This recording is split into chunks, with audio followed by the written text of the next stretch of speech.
In this video, I want to show you how to clip raster in SAGA GIS. So let's go to SAGA GIS.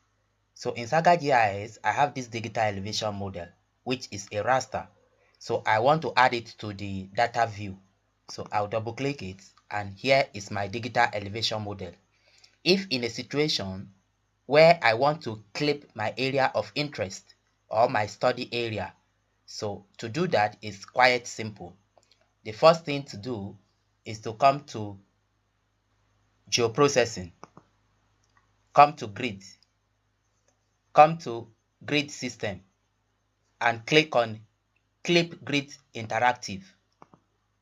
So it will open this page. Then you need to set the grid system. The grid system is this item display here. So click here to set it. Choose it. Then the grids, that is your digital elevation model. So click here, select your digital elevation model or your raster, and click here to move it to this interface. Then click on OK. Then make sure you check this very box, which is run once.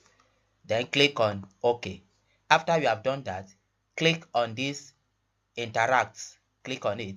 Then click and drop box on where you want to clip. For example, if I want to clip this area, I'll click and drag it like this. Then once you do that, it will show you the informations about the area you have selected. You can see it here.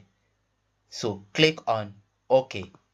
Immediately you do that, it will be added to this table of content or manager.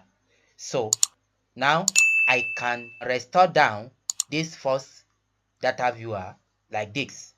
Then I can expand it a little bit.